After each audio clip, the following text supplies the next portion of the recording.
sur ce plateau. Mais avant, nous allons prendre une courte ponctuation musicale, le temps d'accueillir nos invités sur ce plateau. Douala, capitale économique, Foussam t'aide à faire fumba la cité des arts. Enfant du pays, levez-vous comme un seul homme. Le monde international, nation Cameroun. De l'est à l'ouest, du nord au sud, le destin de notre nation repose dans nos mains. Patriotes, patriotes, patriotes, faut jamais l'oublier. La paix est la clé de tous les succès. Cameroun, je t'aime beaucoup. Cameroun, je t'aime beaucoup. Cameroun, je t'aime beaucoup. Cameroun, je t'aime beaucoup.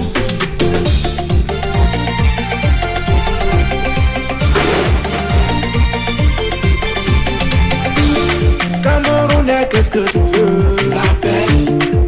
Anglophone, qu'est-ce que tu veux? La paix. Francophone, qu'est-ce que tu veux? La paix. Camerounais, qu'est-ce que tu veux? La paix. Cameroun, I believe in you. Abat le tribalisme, nous sommes tous des enfants. Fortifions amour et pardon. Merci encore, retour sur ce plateau, mesdames et messieurs, comme nous vous le disons il y a un instant simplement, mesdames et messieurs, on va pas ignorer les règles, ne rien dire pour nuire, ne rien taire pour plaire. Voilà le leitmotiv de l'émission Grand Débat ce matin, 30 juin de l'an 2023 sur Univers Info TV. Merci à tous ceux qui nous regardent à travers toutes nos plateformes digitales, mesdames et messieurs. Comme d'habitude, on va, pourquoi pas, revenir sur quelques actualités qui ont marqué bien sûr le quotidien du Cameroun, du monde entier, certainement. Mais avant, permettez que nous accueillions nos invités qui sont déjà avec nous sur ce plateau. Je vais commencer à ma destre, à droite, avec bien sûr l'habitué de l'émission. Lui, c'est certainement, il est là, Amadou Joudom. Il est là pour le compte de l'Union démocratique du Cameroun, UDC. Amadou Joudom, bonjour et bienvenue. Bonjour Béchir et bonjour à tous les téléspectateurs de Univers Social. Comment allez-vous ce matin? Je vais très bien, avec une pensée particulière à toutes les femmes africaines qui fêtent la journée internationale de la femme africaine dès demain. On vous voit avec le maillot de sport, ça prouve que l'Union démocratique du Cameroun est toujours en activité, en plein mouvement. Tout à fait, l'UDC pète la forme. Alors comment se porte l'honorable Thomas Eno, leader de votre parti? Toujours en pèlerinage. Elle parcourt le monde, la ville, le Cameroun, l'Afrique, afin de trouver du bonheur pour les populations de sa commune. Alors, ce qui nous a attiré notre attention, c'est qu'elle aurait claqué la porte au niveau du conseil régional de Foussam dernièrement. Est-ce que ça vous dit? C'est simplement parce qu'on ne tient pas en compte les desiderata et les besoins de la région ou bien du département du Noun. Vous savez qu'à l'ouest, le département du Noun est presque la moitié. Et sur le plan de la population, c'est une forte population. Et sur le plan économique, c'est un poids. Mais lorsqu'il y a partage, lorsque nous apportons nos besoins, ils ne tiennent pas en compte de tous ces paramètres, de tous ces critères pour essayer de répartir proportionnellement les fruits de la richesse du Cameroun ou bien de ce qu'on a donné au niveau de la région de l'Ouest, de le répartir proportionnellement et à la population et à la superficie du département. En tout cas, c'était juste pour vous souhaiter la bienvenue. Nous allons accueillir de l'autre côté notre invité. Il est aussi habitué de ce plateau. Lui, c'est Abdel Kemayou. Bonjour et bienvenue. Bonjour Béchir et bonjour à tous nos téléspectateurs, bonjour à mes copanélistes. Comment allez-vous ce matin? Non, je me porte assez bien comme vous pouvez le voir. On rappelle que vous êtes là pour le compte du Parti camerounais pour la réconciliation nationale. C'est encore un plaisir. Comment se porte votre parti? Comme vous le savez très bien, le Parti camerounais pour la réconciliation nationale, jeune parti aux dents bien longues. Nous sommes en train petit à petit de quadriller le terrain et je peux dire que le parti se porte bien. Alors l'honorable Cabral Libi se porte bien aussi? mais si le parti se porte bien, forcément le leader se porte bien. Alors on va voir que la dernière actualité avec votre leader, c'est qu'il s'intéresse trop, j'ai peur de dire trop entre guillemets, sur les affaires ou encore question foncière au Cameroun, l'affaire de la terre. Il s'interroge beaucoup dessus. Ça vous dit? Oui, vous savez, lorsqu'on aspire à gouverner un pays, on doit s'intéresser à tous les aspects de la vie quotidienne de ce pays. Et on ne s'intéresse pas seulement à un pan de l'actualité en laissant toute autre chose.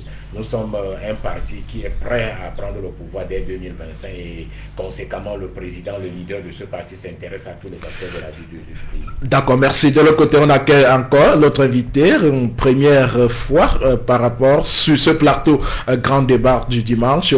Lui, c'est Zachary Tembet. Bonjour et bienvenue. Merci beaucoup de m'accueillir sur ce plateau. Comment allez-vous ce matin? Alhamdoulilah, ça va très bien. Alors, on rappelle que vous êtes enseignant, vous êtes là pour... vous êtes membre de la société civile, il faut le dire. Alors, membre de la société civile. Voilà, et spécialisé dans l'étude de l'environnement. D'accord. Comment se porte, bien sûr, la société civile ce matin? Bien sûr, la société civile est toujours au four et au moulin et s'intéresse à tous les dossiers qui concernent le développement du pays. Cette semaine, nous avons enterré un des leaders qui a marqué l'évolution politique de notre nation. Et au niveau international, il y a des problèmes de changement climatique, comme les feux qui se déclarent en Algérie, en Grèce et à l'ouest des États-Unis. Donc c'est ça qui nous a tenus en haleine cette semaine. D'accord, merci mesdames et messieurs. Voilà donc pour ce qui est des invités sur ce plateau Univers Info TV ce matin à travers l'émission de débat Neugendi pour nuit, je reprends Neugenter pour plaire, va jaillir dans la vérité, rien que la vérité, surtout la vérité, et surtout chacun assume ses propos qu'il va déclarer ici. C'est aussi ça le grand débat de ce matin. Mesdames et messieurs, voilà donc planter le décor, terrain balisé, nous allons aller tout droit au but. On va commencer avec la première thématique de ce matin. Mesdames et messieurs, on parle d'effondrement au Cameroun. On va s'interroger pourquoi pas sur les causes, conséquences et sortir par les solutions. C'est dernièrement l'actualité brûlante avec cet effondrement du côté de Douala, du Grand Nord aussi certainement. Il y a beaucoup d'endroits, mais puisque ce sont les deux là qui ont attiré l'attention du Cameroun maintenant, on se pose à ce de questions: à qui la faute? Qu'est-ce qui ne va pas finalement? Que va-t-on faire? Et pour le dire, pour décrypter de façon objective, j'allais dire, ces différentes thématiques, nous avons appelé ces gens-là qui peuvent mieux nous dire beaucoup de choses. Je commence bien sûr avec Amadou Joudom. Amadou Joudom, effondrement au Cameroun. Vous avez suivi comme nous ce qui s'est passé du côté de Douala et de Garondera. Alors qu'est-ce que vous dites ce matin par rapport à cette thématique qui touche encore et encore? Je vais d'abord commencer par dire que dernièrement, j'avais dit que Univers Social, la télévision Univers Social, choisit à bon escient ces thématiques. Et la thématique d'aujourd'hui, qui parle des effondrements à répétition au Cameroun, c'est la partie visible de l'iceberg, et la partie non visible de l'iceberg, c'est le problème d'habitat au Cameroun, la politique de l'habitat au Cameroun. Depuis près de 40 ans, il n'y a pas une visibilité d'une politique de l'habitat au Cameroun, et c'est pourquoi vous voyez tous ces drames à répétition. Quand on parlait de l'effondrement des bâtiments à Douala, juste pour renchérir, Ngandere a répondu, sans essayer de... On ne peut pas dénombrer dans les petites villes ou qui sont inconnues, dans les sous-quartiers où il y a souvent soit des éboulements, soit des glissements de terrain qui souvent, très souvent, entraînent mort d'homme. C'est parce que depuis 40 ans, les politiques publiques n'ont pas essayé de pencher sur ce problème qui est on ne peut plus crucial. Parce que lorsqu'on n'a pas une bonne politique de l'habitat, cela veut dire qu'on ne tient pas compte du bonheur, du bien-être des populations. Sachez que habitat vient de habitatum, qui veut dire en latin vivre, tenir. Alors, si on ne s'occupe pas de ce qui fait vivre les populations, je pense que les pouvoirs publics, nos gouvernements ont échoué en matière d'habitation, parce que cela est dû à quoi? À l'autoconstruction.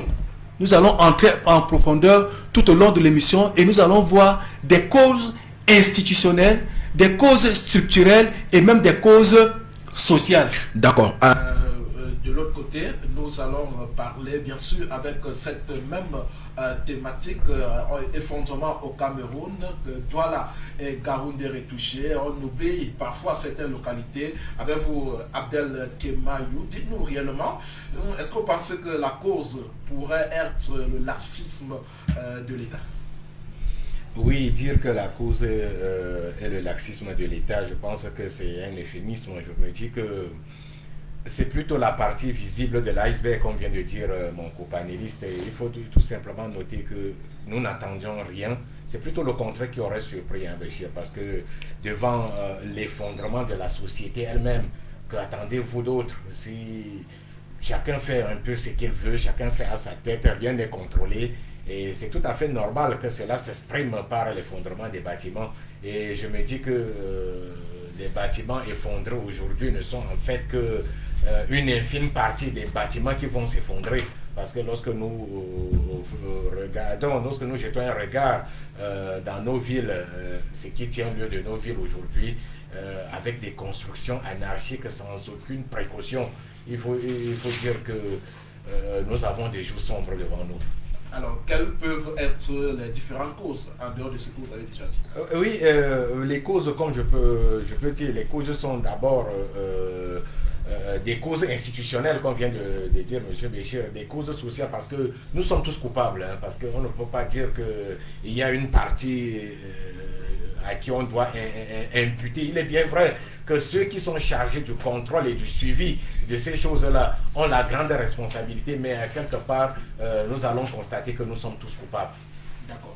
Merci, chers téléspectateurs. Nous parlons bien sûr des effondrements au Cameroun à répétition, il faut le dire. Et de l'autre côté, Zachary Dembet, pourquoi pas nous dire, selon vous, qu'est-ce qui peut causer de façon directe ces effondrements au Cameroun? Permettez-moi de revenir sur la procédure, parce que les causes sont lointaines et interpellent plus d'une personne. Alors, comment peut-on construire dans notre pays avec les matériaux peut-être provisoires ou définitifs? Quelles sont les procédures à prendre?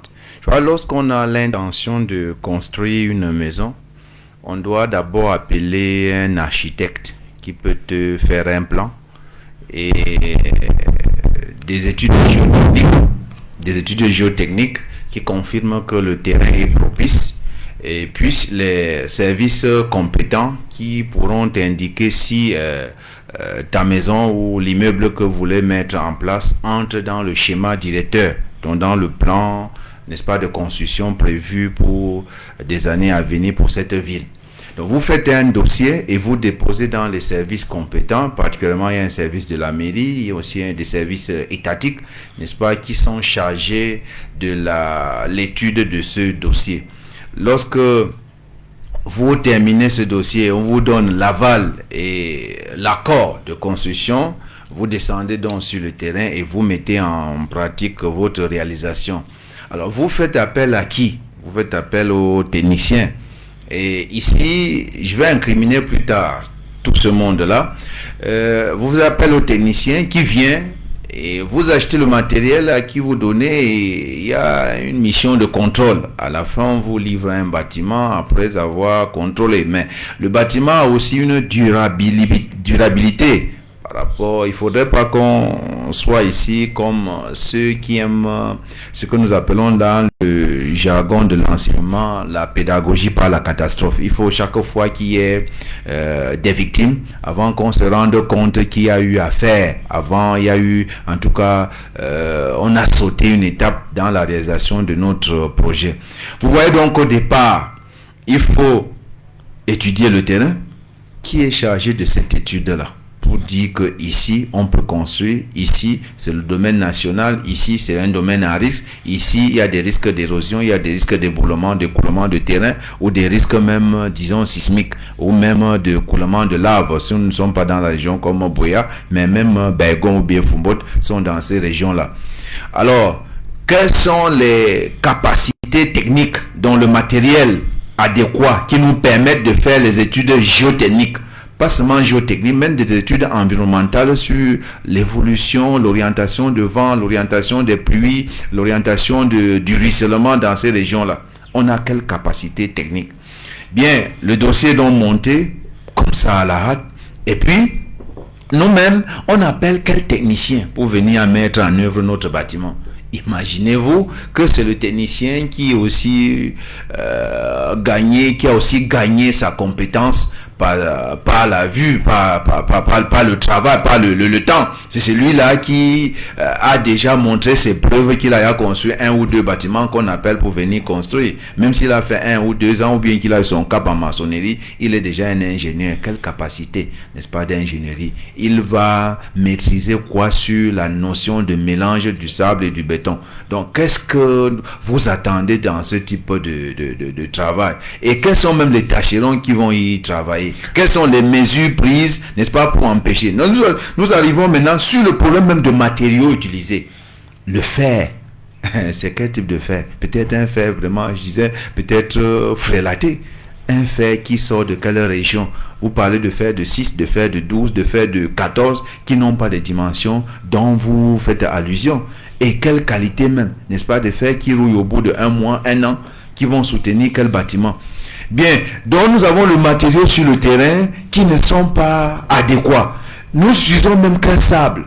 J'ai pris un exemple. Lorsque les Japonais sont venus construire l'école japonaise de Nkunga ou bien de l'école Anes, ils ont demandé aux sableurs de la région du Nord d'apporter du sable.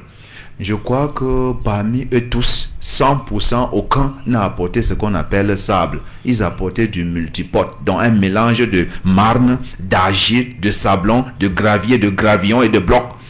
De telle sorte que le matériel que nous utilisons est un mélange de matière organique et de matière minérale. Ça veut dire qu'au bout de 1 mois, 2 mois, 3 ans, cette matière organique va se détériorer et ce que nous appelons papin, brique, va se fendiller simplement seul. La maison que nous attendons, la dalle que nous avons coulée, va se fendiller seule parce que la qualité de matériel n'est pas adéquate. Donc, au-delà des types de terrain où nous avons construit, au-delà du matériel que nous avons utilisé, au-delà du technicien que nous avons employé, le type de mélange qu'il a fait, nous-mêmes, quel est notre projet? Lorsqu'on a décidé de construire un bâtiment, peut-être 2 niveaux, 3 niveaux, finalement on décide d'ajouter encore un autre. Donc il y a tellement à dire, tellement à accuser que chacun, soi-même, le gouvernement en place, toutes les personnes qui sont impliquées dans ce domaine sont vraiment incriminées. Amadou Joundam, au vu aussi de tout ce que Zachary Tembe vient de signaler là, à qui la faute véritablement? À qui la faute? Simplement à nos gouvernants. Parce qu'au Cameroun, je ne vais pas aller par 30 000 chemins pour dire que c'est le gouvernement. Au Cameroun, il n'existe pas de code de construction. Tout ce que M. Tengbek vient de décrire là, c'est parce qu'il n'y a pas un code de construction. Et puis, au Cameroun, 85% des constructions sont des autoconstructions.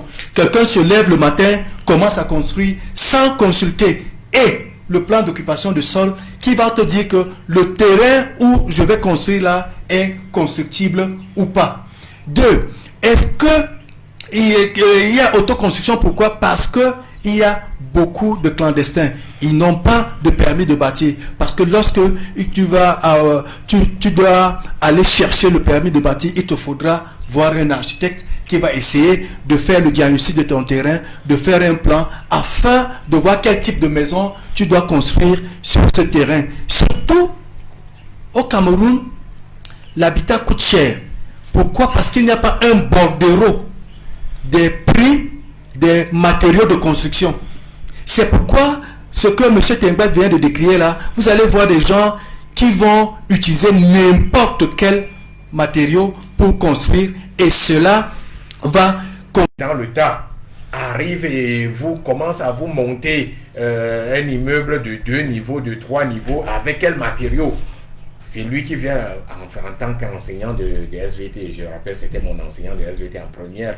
Il maîtrise mieux la qualité du matériel. Et lorsque un maçon, il ne sait pas, c'est lui qui vient de nous faire comprendre que ce que nous appelons ici du sable n'est même pas du sable. Mais nous prenons ça, et il y a aussi le problème des propriétaires. Le technicien dit, j'ai besoin de 100 sacs de sable, de 100 sacs de ciment. Il lui dit, je vous donne 50. Vous devez faire avec. J'ai besoin du fer de 12 par exemple. Et il lui dit, vous voyez l'étage là, ça a été construit avec le fer de 10. Je vais vous donner le fer de 10. Et le technicien lui aussi met en péril sa propre carrière et accepte de faire comme le propriétaire a fait, et nous aboutissons à des catastrophes comme nous voyons.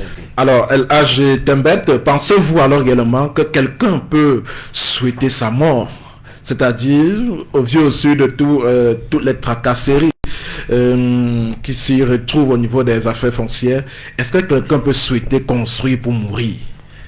Bien sûr, ce n'est pas qu'il construit pour mourir, c'est le problème.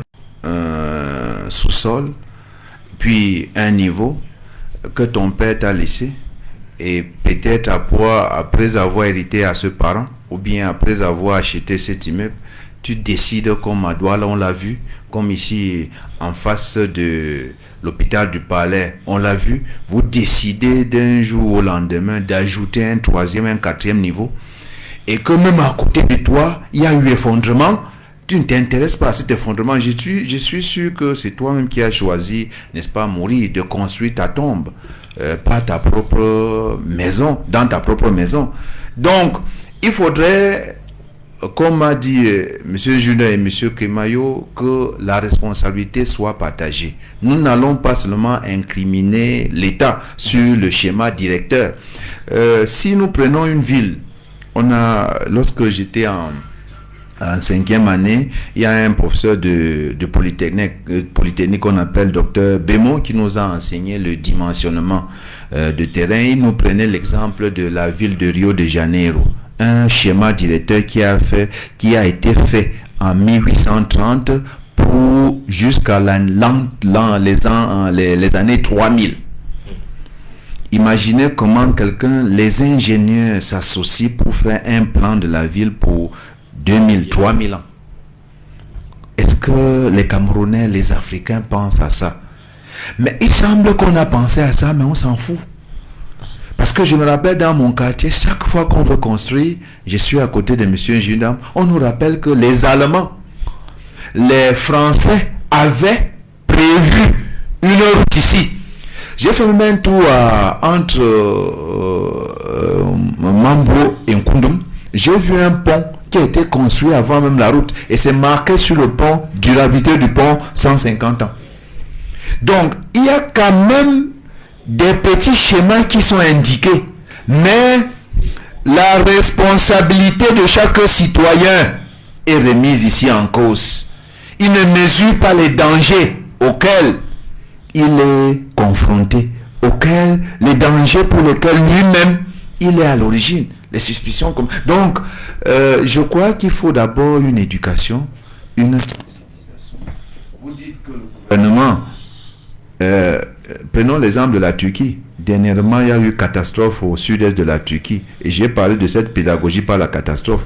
C'est là où le président turc a rasé toutes les maisons qui ont été à 100 ans. Parce que maintenant, quand tout le monde est mort, c'était 12 000 morts, ça a incriminé le gouvernement. Pourtant, on disait aux gens que vos maisons, si sont vieilles, on va rebâtir. Bien sûr qu'il a incriminé le gouvernement. Dans d'autres pays, on va y arriver sur les solutions qu'on va proposer, qu'on a vu des solutions ailleurs, que les gouvernements ont mis en place et ont véritablement changé les choses. Il faut seulement du courage.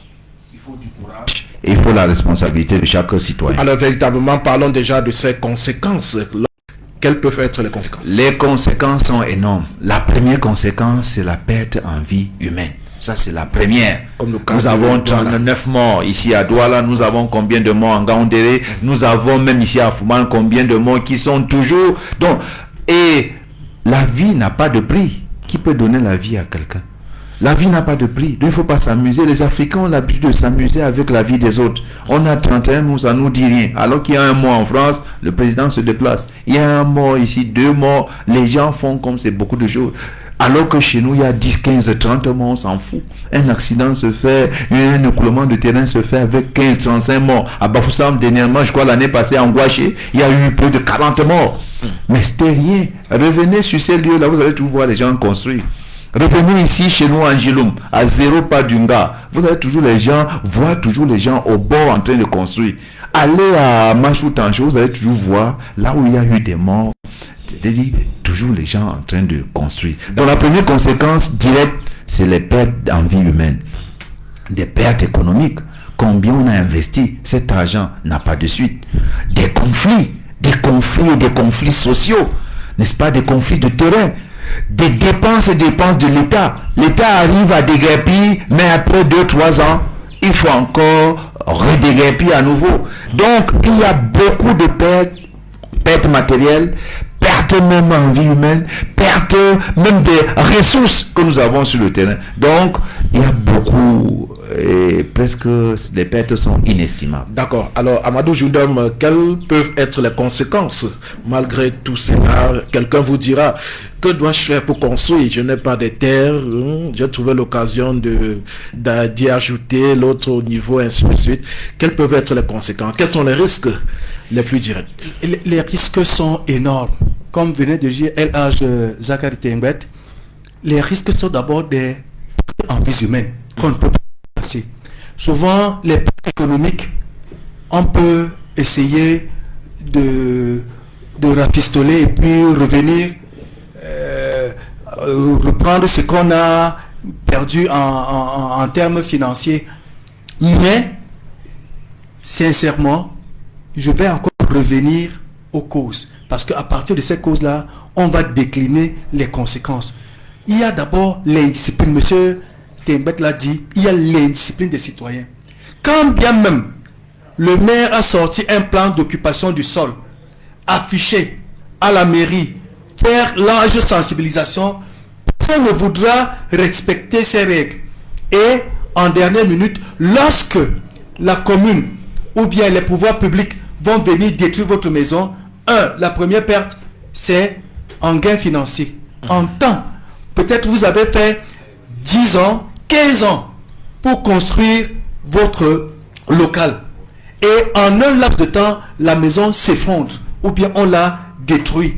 Voilà, vous allez recommencer. Il y a le temps que vous avez perdu, il y a de l'argent et surtout, par exemple, ici à Malatam, il y avait eu mort d'homme. À Machou Tancho, il y avait eu mort d'homme. Et ces personnes-là qui sont mortes, on ne pourra jamais les remplacer. Et on va recommencer à zéro. C'est simplement l'indiscipline. L'indiscipline, c'est comme si c'était dans l'ADN des Camerounais. Je ne sais pas si on doit faire un exorcisme, ce que nous appelons Rukia, à tous les Camerounais afin de revenir. Il y a cette misère intellectuelle, cette misère mentale qui frise, je ne pense pas, c'est pas la folie, parce que si on n'est pas fou, on ne peut pas essayer de mettre la vie et de sa famille, de sa progéniture et de soi-même. Et même de regarder la maison qui s'est effondrée à Douala. Ceux qui ne traitent même pas de la maison ont écopé. Alors donc, ton environnement, c'est un environnement à risque. Voilà les conséquences. Notre environnement est un environnement en risque parce que, voyez-vous, à Douala, M. Bassadine a dénombré 85% d'autoconstruction. Donc l'autoconstruction, c'est quoi? C'est les maisons qui sont construites sans respecter les règles techniques, les normes techniques, les normes conventionnelles. Parce que pour construire une maison, il y a une certaine norme. Et effectivement, je vais revenir à la responsabilité de l'État. Parce qu'il faut un code de construction. Et ce code de construction, il faut aussi oublier la tolérance administrative. Voilà ce qui nous tue aujourd'hui. Tout à l'heure, M. Tembet l'a dit. Aujourd'hui, on déguerpit les gens. 2 ans après, vous les voyez revenir. L'État ne dit rien. C'est quand il y a catastrophe que l'État ressort des terres les plans d'urbanisme, déterre les schémas d'aménagement du territoire, dit que cette zone était une zone à risque. C'est quand il y a mort d'homme. Donc nous sommes toujours là dans la pédagogie de la catastrophe. D'accord. Alors, Kemayou, Abdel Kemayou, dites-nous, les gens meurent autour de nous, mais on ne s'entête pas de toujours construire dans ces zones à risque. Conséquences. Oui, il faut dire que ailleurs, comme venait de dire Al-Haj Tembet, il y a eu des catastrophes naturelles. Mais il semble que c'est nous-mêmes qui fabriquons nos propres catastrophes. Ça veut dire que par moment, on est fatigué de ne pas avoir de catastrophes chez nous et nous nous efforçons à fabriquer nous-mêmes nos propres catastrophes. Concernant, je vais aller dans le même sens que M. Joundam. Vous savez, une éducation citoyenne s'impose parce que si les citoyens comprennent qu'il est plus facile de construire que de reconstruire, je pense qu'ils feront l'effort. Parce que lorsque vous investissez au moment où vous avez encore de la lucidité, vous investissez sur un bâtisse qui va s'écrouler au moment où, peut-être pour celui qui était fonctionnaire et à la retraite, où vous n'étiez même pas fonctionnaire, vous étiez dans la vie active, au moment où vous avez physiquement vous êtes réduit, votre maison s'écoule. Même s'il n'y a pas mort d'homme, il ne sera pas facile pour vous de rebâtir cette maison, de reconstruire cette maison. Il y a aussi un deuxième problème, c'est qu'une minorité détient la majorité des terres. Par moment, on est obligé de surmonter, comme venait de dire, élever, on avait déjà une maison, il suffit d'enlever la toiture et de mettre une dalle et de mettre une autre maison au-dessus. Mais lorsque vous allez recaser cette progéniture et que la maison va s'écrouler, que vous allez tout perdre, vaudrait même mieux que cette progéniture dorme dehors que de mourir. Je pense que c'est un peu ça. D'accord. Pensons déjà aller avec les solutions. Au vu de tout cela, quelles sont les solutions qu'on pourrait préconiser pourquoi pas mettre un fin ou encore diminuer le taux de ces genres de choses? Je suis avec Abdel Kemayou. Oui, je pense que, comme viennent de dire mes deux copanélistes, on ne peut pas arrêter cette situation si l'État ne prend pas sa responsabilité. Vous savez, il y a plusieurs choses. Le rôle de l'État n'est pas de faire ce que veut la population, mais de faire ce qui est bien pour la population. Il va de soi que l'État vous interdise que vous ne pouvez pas construire. Regardez tous nos marécages. Quand j'arrive, je suis de Fumbout, mais quand j'arrive à Fumbout, il y a certains cours d'eau qui passent sous les fondations. On s'est arrangé à canaliser le cours d'eau de telle manière. On nous disait avant que les marécages sont les zones exclusives de l'État. Mais aujourd'hui, les populations ont envahi les marécages et ont construit des maisons dans ces marécages. Je pense qu'il y a un certain laxisme de l'État qui ne dit pas son nom. Et c'est à l'État de reprendre sa responsabilité, puisque l'éducation même des citoyens incombe à l'État. Et l'État doit le faire de gré ou de force. C'est sa responsabilité qui est engagée à chaque fois qu'il y a une catastrophe. D'accord. Alors, Al-Haj Tembet, dites-nous quelles sont les solutions.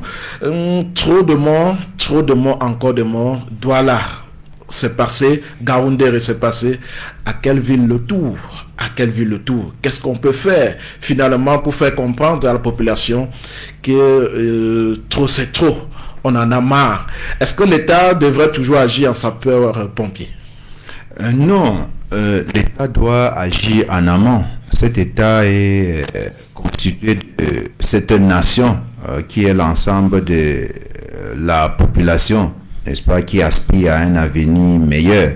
On ne peut pas laisser sa population dans un avenir plutôt douteux où on va directement vers l'abattoir par l'effondrement des immeubles. Non, l'État doit agir en amont, en définissant le schéma directeur d'occupation des villes, en donnant dans une ville, il y a des zones industrielles.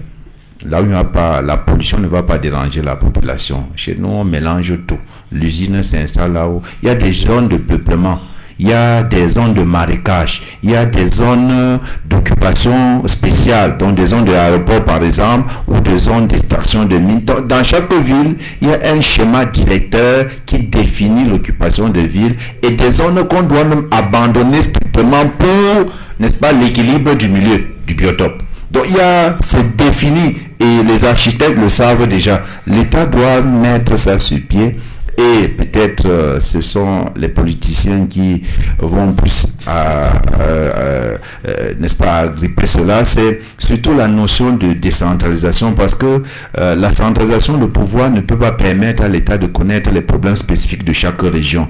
Fumban a ses problèmes spécifiques, puisque comme on parlait de Fumbolt a ses problèmes spécifiques avec le type de terrain qu'il y a à Fumbolt, un terrain formé essentiellement des brèches volcaniques qui sont déposées il y a peut-être 2 millions d'années et qui va s'éroder sûrement. Comment imaginez-vous que les gens viennent construire à Fumbolt sans toucher le vrai terrain? Donc des socles ne touchent pas la terre rouge. Et des socles sont placés sur des terrains, voyez, ceux terrains qui vont s'éroder quel que soit le cas.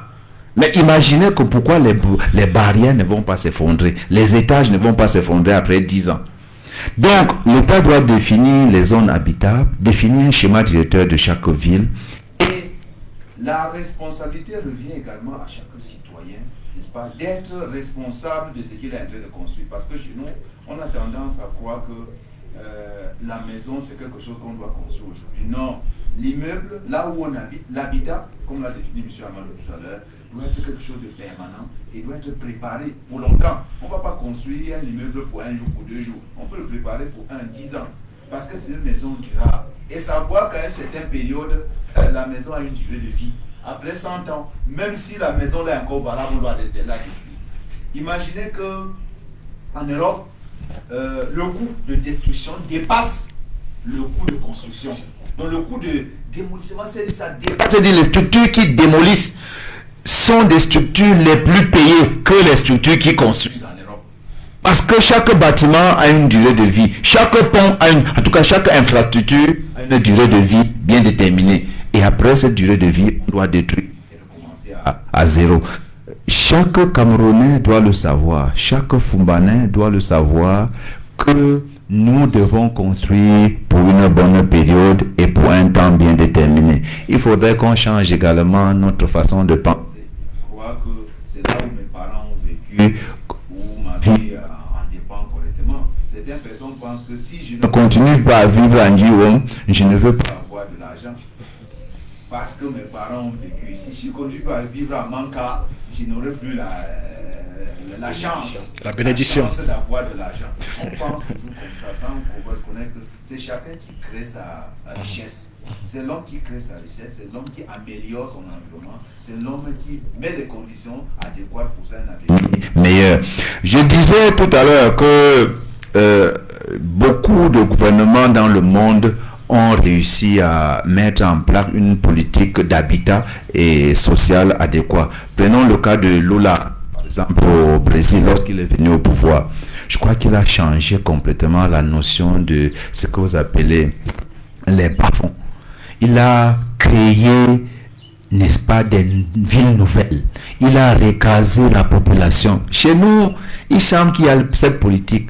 La SIC a existé, mais qui occupe la SIC? Ce sont ceux qui sont déjà bien placés, qui vont avoir 3 maisons. C'est un service social réservé au bas. J'ai vu dans beaucoup de régions, dans beaucoup de gouvernements, même africains, prenons le cas du Sénégal, prenons le cas du Ghana, même le cas du Grand Nigeria à côté de nous, ou de l'Afrique du Sud, où on croyait que le ghetto était des constructions banales. Non, c'est des constructions bien préparées et qui permettent à la population de se recaser sans plus de risque. Imaginez que nous avons bien construit ici sans qu'il y ait même des dessertes. S'il y a catastrophe, même s'il y a incendie, comment est-ce que les sapeurs-pompiers peuvent arriver là-bas sur le site? Comment est-ce qu'on va arriver sur le site pour pouvoir sauver la population? D'accord. On construit sans s'intéresser à l'avenir, sans s'intéresser aux voisins. On s'en fout de ce qui va arriver et finalement, ce qui va arriver arrive. D'accord. Alors, Amadou Joundab, on va sortir avec cette première thématique. Qu'est-ce que vous pensez au niveau de l'Union démocratique du Cameroun pour régler définitivement ou encore dans sa plus large expression le problème foncier au Cameroun, le problème de construction au Cameroun? Mais avant, répondez à ces questions de façon directe. Quelqu'un de nos jours, pour montrer qu'il a de l'argent, il faudrait qu'il se construise l'immeuble 4 niveaux, 5 niveaux, 8 niveaux pour montrer qu'il a de l'argent. Ça, c'est du snobisme simplement. Ils sont snobs. On ne construit pas 5 niveaux, 4 niveaux, parce qu'on veut construire 4 niveaux. Est-ce que... Pourquoi on dit que c'est le seul dans la localité là qui a... Pardon, c'est que c'est pas snobisme. Il ne construit pas pour y vivre. Parce que je vous ai dit que l'habitat, c'est quoi? Habitatum, qui veut dire vivre, tenir. Alors si tu as une maison où tu ne peux pas vivre, regardez, il y a une anecdote. Le représentant, celui qui était directeur de la Sonara, je pense, il avait construit une maison de 100 chambres.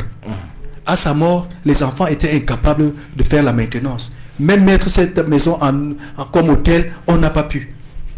Alors, qu'est-ce que vous pensez alors comme solution au sortir de l'Union démocratique au Cameroun s'il arrivait que vous soyez représenté ou encore vous ayez le pouvoir en 2025? Quelle sera votre stratégie? Vous faites bien de le dire parce que l'UDC est un parti de gouvernement. Je vais prendre, lorsque le docteur Adamou Damdjouya, que la personne sur lui, était à la commune de Fumban, il avait commis ce qu'on appelait le plan d'ajustement municipal. Il a d'abord fait le diagnostic de la ville. Après ce diagnostic, il a eu la vision de la ville de Fumban et ses environs. Il a sorti un document qui était le schéma d'aménagement de la commune de Fumban et ses environs, qu'on appelait Fumban, ville d'hier, ville d'aujourd'hui, ville de demain. Et c'est à l'exemple de ce que M. Temba disait pour la ville de Rio de Janeiro, qu'on a pensé pour 3000 ans. Donc il a fait la ville Fumban, ville d'hier, ville d'aujourd'hui, ville de demain. Après cela, avec le PACDU, avec l'Union européenne, on a aussi fait le schéma d'aménagement urbain des quartiers. C'est avec ce schéma où vous avez vu au niveau de Manka, on a construit des complexes sportifs. Et vous avez tout à l'heure, M. Tembet et M. Kemayou ont dit qu'il faut de l'auto-éducation. Et ces complexes n'ont pas été entretenus. Au quartier Gabon, on a aménagé un complexe sportif là-bas. C'est pour dire qu'avec Mme Tomaïno, Mme Damdjouya, elle a fait le plan d'occupation du sol qui a été publié. Cela veut dire que pour chaque citoyen de la ville de Fumban qui voudrait construire, doit consulter ce plan d'occupation du sol. Parce qu'on a essayé de diviser la ville de la commune de Fumban en 4 pôles. Le pôle de JC, le pôle de Nkupamatapi, le pôle de Jikentie et le pôle de Marum. Afin que, et il y a à chaque pôle des constructions, des zones non constructives. Voilà pour la ville de Fumban. Pour le cas général, au niveau de la nation camerounaise, au niveau de l'État du Cameroun, il faut protéger les zones non constructives. Interdire, parce que souvent, tout à l'heure, M. Kemar a dit qu'il y a un problème foncier au Cameroun. Vous voyez souvent les marécages où on vous délivre un titre foncier. On délivre un titre foncier dans un marécage et pourtant c'est interdit. C'est qui? C'est nos gouvernants. Donc il faut protéger toutes ces zones-là. Quand nous étions à Douala, la zone du village qui jouxte l'aéroport de Douala était une zone qui a été décrétée zone non constructive. Mabanda, même chose. Les marécages de Ngundu, c'est des zones non constructives. Vous voyez comment il y a la poussée humaine qui est en train d'envahir les lieux. Et pourtant, ce sont des marécages. Et deuxièmement, il faut un code de construction au Cameroun. Vous insistez là-dessus? J'insiste. Il faut un code de construction pour que lorsque M. Kemayo, qui est mon gendre, voudrait me construire une maison, qu'il ait essayé de voir ce que l'État camerounais prévoit pour construire une maison en altitude, une maison dans un bas-fond, une maison sur flanc de montagne. Parce que ce qui est arrivé en Gouaché, parce qu'on avait construit sur des flancs de montagne. Et en plus, il faut un code des prix des matériaux de construction. Parce que les matériaux de construction coûtent très cher. C'est pourquoi vous allez voir aussi les populations, puisque le matériel coûte cher, il va essayer de jongler. Il faut un bordereau des prix. Et pour finir, il faudra une charte d'habitat. Si l'UDC arrive au pouvoir, on aura une charte de l'habitat. D'accord. Merci. Alors, Abdel Kemal, vous sortez là. Qu'est-ce que vous préconisez au niveau de votre parti, le Parti Camerounais pour la Réconciliation Nationale? Si en 2025 vous êtes au pouvoir, qu'allez-vous faire pour que ce problème de construction au Cameroun puisse arrêter? Oui, il faut dire que déjà vendredi dernier, le président national du Parti camerounais pour la réconciliation nationale, le camarade honorable Cabral Libi, était déjà sur le terrain, question de toucher du doigt à la situation et de reconforter ce qui fait encore office de rescapé aujourd'hui. Vous savez, mes deux collègues ont déjà dit presque tout ce qu'il faut dire par rapport aux solutions, par rapport à ce qu'on peut préconiser. Mais il faut dire que ce n'est pas la première fois que ces solutions sont émises. Ça fait plus de 40 ans que les catastrophes se multiplient, que nous fabriquons nos catastrophes et qu'elles se produisent. Et ça fait 40 ans que rien n'y est fait. Donc, au lieu de penser encore aux solutions avec les mêmes personnes, eux-mêmes ont montré leurs limites qui ne sont pas à la hauteur. Et nous pensons que dès 2025, lorsque ces gens-là seront déguerpis, parce que c'est ça le leitmotiv du PCRN, lorsque ces gens-là seront déguerpis, déresponsabilisés de façon élective, parce que c'est une occasion pour moi d'inviter les Camerounais à continuer à s'inscrire massivement sur les listes électorales, parce que nous travaillons avec des partis sérieux et pour que 2025 on n'en parle plus de ce régime, sinon au passé. D'accord, vivement que ça soit le cas. Oui, allez-y rapidement. Rapidement, oui, il faut clarifier le marché du foncier au Cameroun. D'accord. Parce qu'il y a une spéculation terrible. C'est inadmissible qu'au Cameroun, des gens, un individu ait 100 hectares. 200 hectares. Et lorsque M. Kemal ne peut même pas construire une maison. M. Amadou, ce n'est pas clarifiable avec ce régime. Ce régime tout à fait. Ses limites et... Tout à fait. Nous sommes d'accord. Il faut que 2025... Je pense que le PCN feront mieux. Alors, El Tembe Zakari, en tant qu'environnementaliste, qu'est-ce que vous préconisez de façon directe? On sort là, vous êtes membre de la société civile. Qu'est-ce que vous préconisez de façon directe? On sort avec cette thématique. Donc, au-delà de la... Vous avez parlé de la crise de... La prise de conscience. La prise de conscience, il faut que la population puisse s'organiser. Dans d'autres régions, il y a des gens qui s'organisent, n'est-ce pas, qui s'organisent pour acquérir des terrains et construire des maisons qui sont peut-être des lotissements familiaux. Donc, il faudrait une autre politique, n'est-ce pas, qui permette aux individus de plus stabiliser leur domicile, que à chacun d'aller trouver le lotissement individuel et dire que ici là ça va, viens aussi ma tante, mon oncle, venez par ici, et toute une population, toute une famille vient s'installer quelque part, et quand il y a catastrophe, c'est cette famille seule qui va perdre 15 à 10 personnes. Ne serait-il pas aussi mieux de vous indexer, vous en tant que les personnes outillées dans le domaine, vous voyez des maisons de ce genre, pourquoi par dénoncer? La dénonciation ne peut pas être aussi ce n'est pas un problème de dénonciation, puisque c'est au vu et au su de tout le monde. Au su d'abord de toi-même, qui sait que cette maison risque ma vie dans 10 ans. Au su des autorités locales, qui savent que l'occupation de terrain ici est malsain.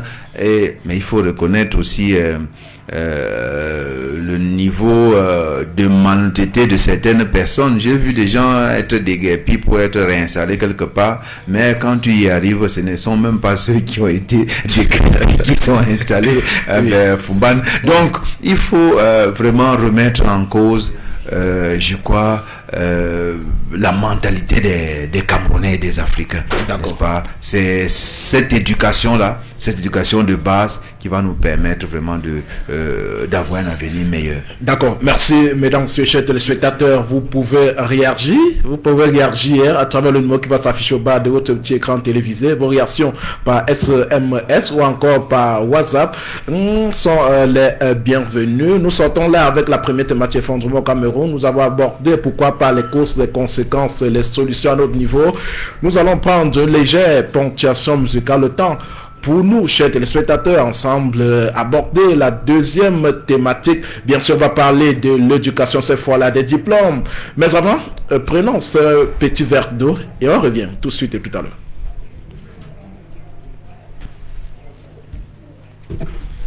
Dauda Sawala, Yungu Pamon Satenere, mais Yungu Aïba Pande Mopata Maïpono. Yo, Aram sur le phénomène.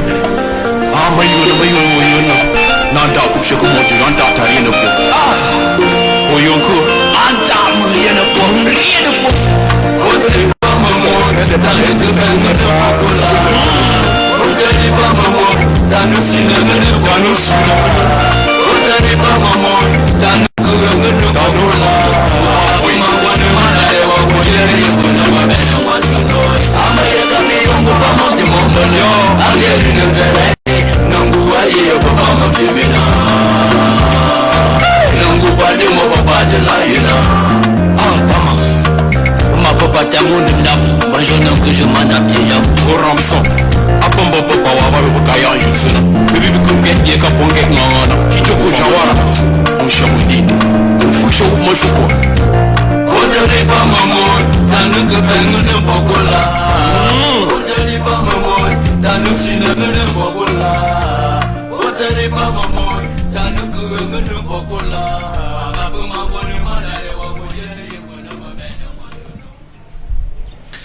Merci, chers téléspectateurs. Retour sur ce plateau. Nous abordons la deuxième ligne droite et même la dernière, parlant bien sûr de la deuxième thématique qui a retenu notre attention. L'attention bien sûr de l'émission Grand Angle de ce matin, 30 Jeux de l'an de grâce 2023. Nous parlons cette fois de l'éducation.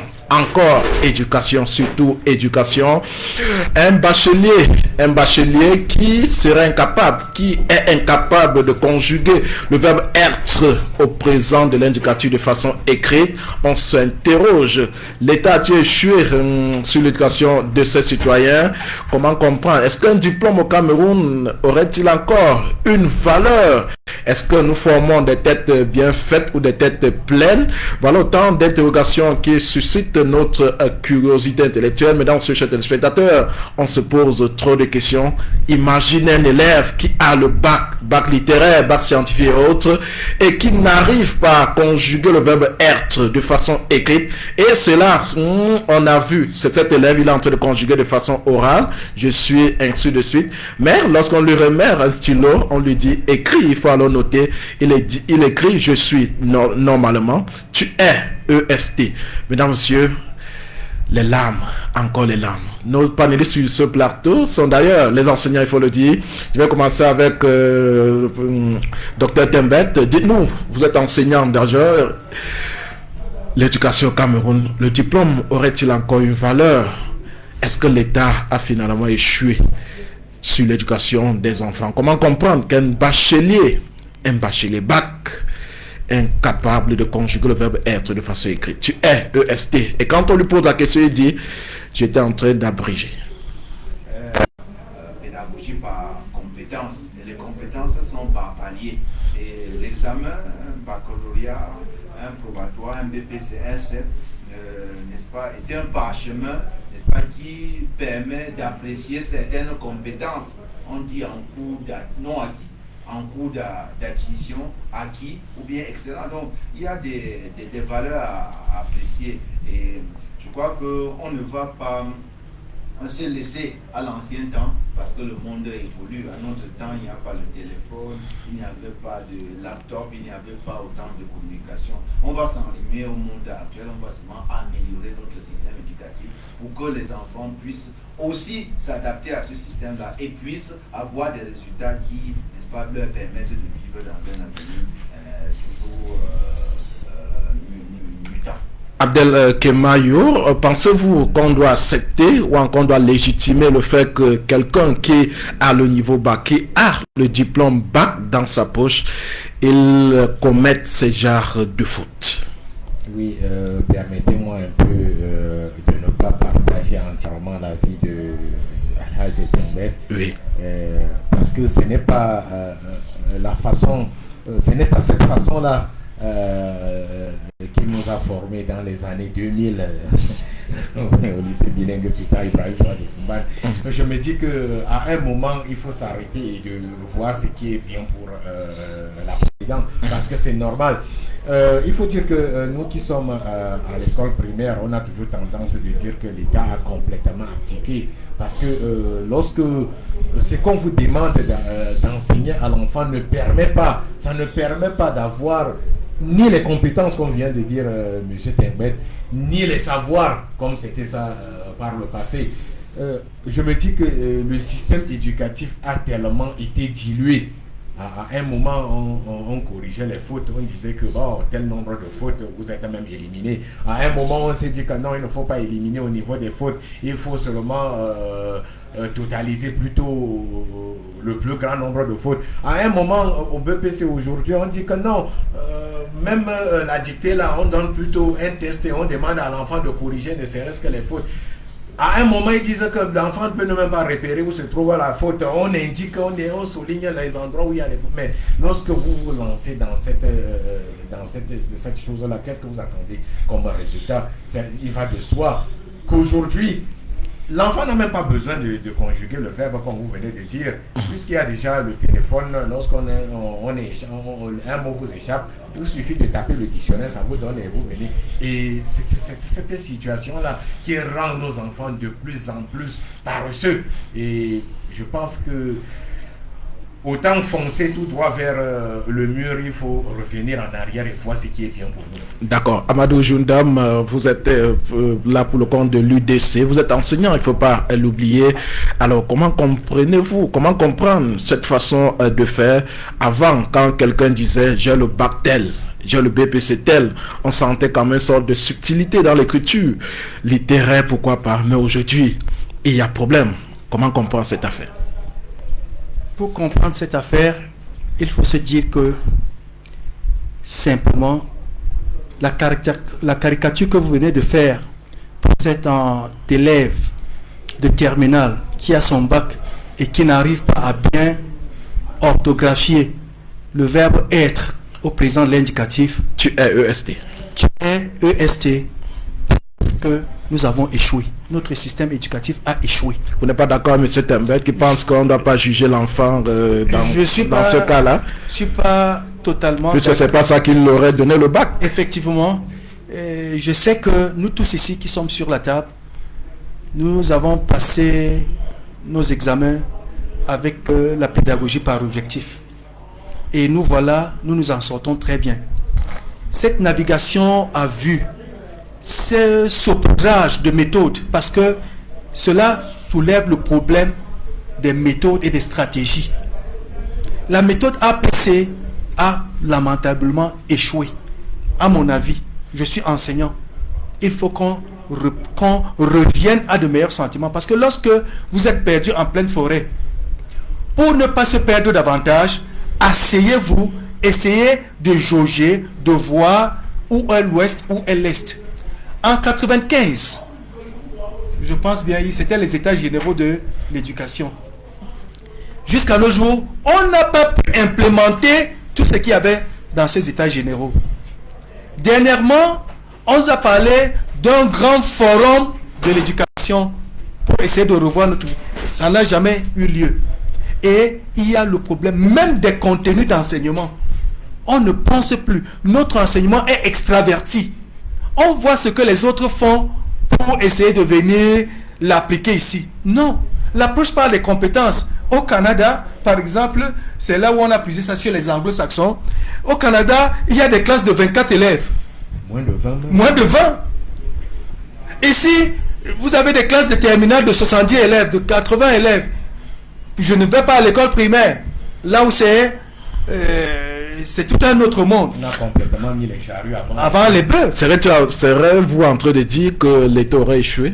Je dis que notre système éducatif a échoué. Parce que si on sortir parce que le bac c'est un diplôme universitaire. Et lorsque tu as le bac, tu peux déjà travailler, tu peux même être journaliste avec le bac. Mais si à ce moment-là, tu n'arrives pas à bien conjuguer le verbe être, c'est un problème. Ça veut dire que nous avons échoué parce que si on essaie d'aller plus loin sur le plan structurel, regardez nos établissements, mettons ça de côté, attardons-nous au niveau des méthodes d'enseignement, des stratégies d'enseignement. On n'a pas pensé notre stratégie d'enseignement. Quand quelqu'un avait un CEPE, il était prêt à travailler. Ici, aujourd'hui, c'est difficile. Regardez comment les épreuves sont construites. On vous donne 0,25 par là. Si tu tentes même seulement de répondre aux questions, on te pousse, on te donne le point. On dit que oui, non, il était là. Il était quand même sur la voie. Non, revenons à de meilleurs sentiments. D'accord. L'objectif pédagogique, opérationnelle, on voyait ce que l'enfant a fait. L'approche par les compétences là, revoyons encore ce système. Il y a eu beaucoup d'approches. Il y a eu la main à la pâte. Il y a eu la pensée inférentielle. Tout ça. La nouvelle approche pédagogique. Mais je me dis que la pédagogie par objectif, on disait que au terme de la leçon, l'enfant sera capable d'écrire tu es avec ES. D'accord.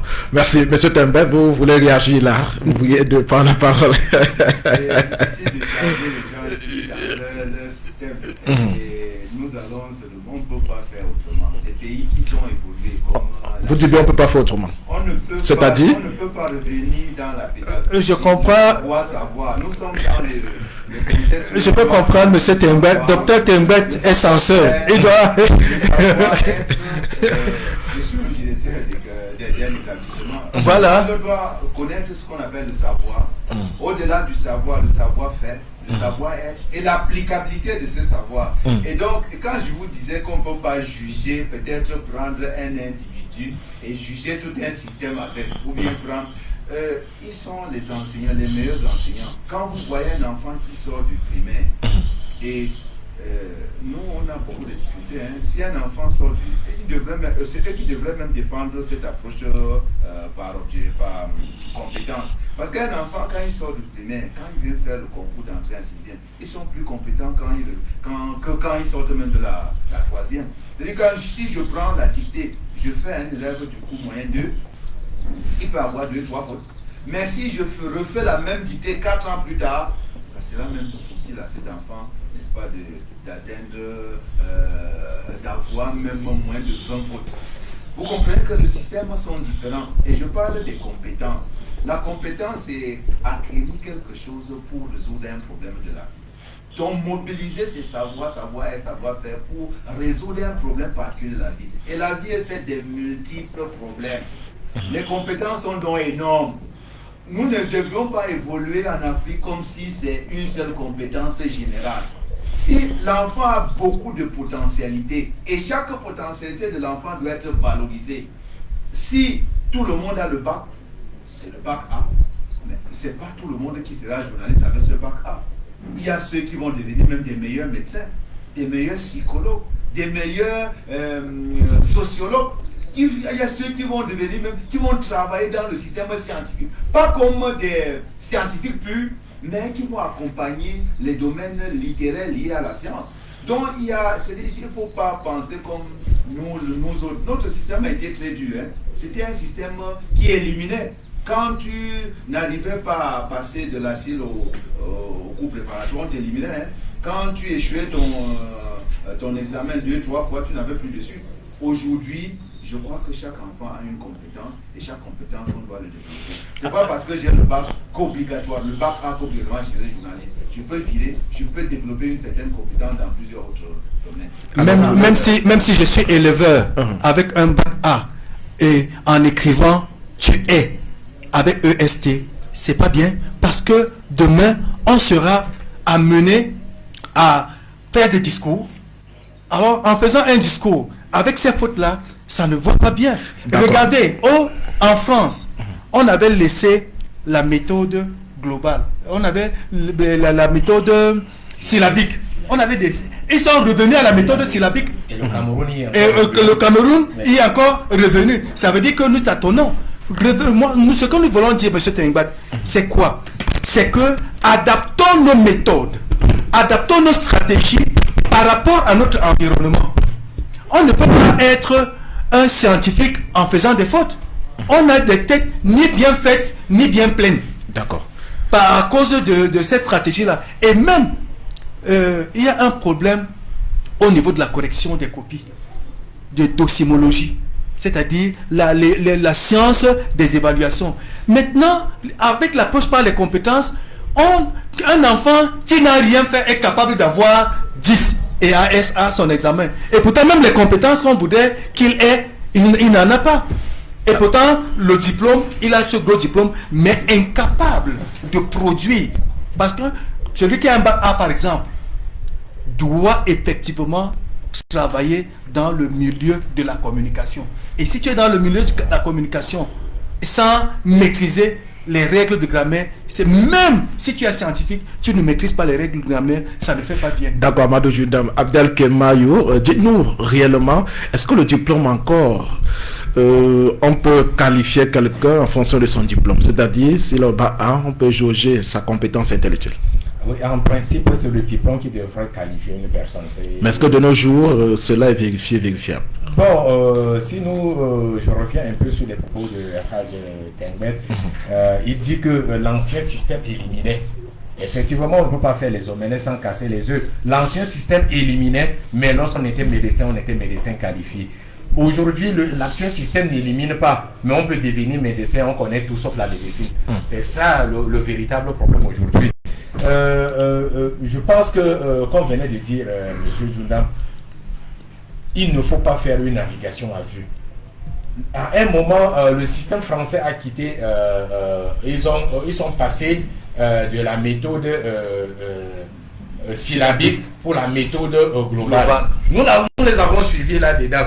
Mais après, ils ont constaté qu'ils étaient en train de faire erreur. Ils sont revenus à la méthode syllabique. Nous aussi, on est encore revenus à la méthode syllabique. On ne sait vraiment pas pourquoi on était parti de la méthode syllabique pour la méthode globale. Et on ne sait pas pourquoi on est encore revenu à la méthode syllabique.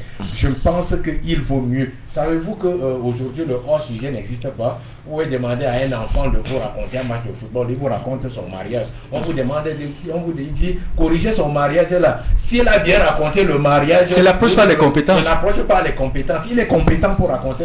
Est-ce qu'au départ, vous vouliez vérifier les compétences du mariage ou du football? Et c'est ça qui pose problème maintenant. Et le véritable problème, c'est à la base, parce que ça nous fait mal. Nous qui sommes à la base, Monsieur Journal nous fait comprendre que les enfants que nous envoyons en 6e, ils ont peut-être moins de fautes au départ et que par la suite, ils ont plus de fautes pour eux-mêmes dictées. C'est dû au fait qu'à un moment, nous travaillons avec le contexte et non forcément avec le test. Parce que lorsque vous travaillez uniquement avec le test, vous vous rendez compte que vous allez droit au mur. Par exemple, moi, je ne peux pas préparer les enfants à affronter un concours d'entrée en 6e, à affronter peut-être le CEP. Et j'applique bêtement ce qui est écrit dans le curricula. Je m'apprête à avoir un 0%. Et quand j'aurai 0%, la hiérarchie va me convoquer et me demander qu'est-ce qui n'a pas marché. Je ne serai pas capable de leur expliquer que ce qui n'a pas marché, c'est le système que vous m'avez imposé. Et le système de l'approche par les compétences, comme vient de dire M. Tengmet, c'est fait pour des effectifs minables de moins de 30 élèves. Je vous rappelle que seulement ma classe de style comptait 124 élèves cette année. Et 124 élèves avec un enseignant non qualifié, il n'a jamais été dans une niège. Vous lui demandez d'appliquer l'approche par les compétences.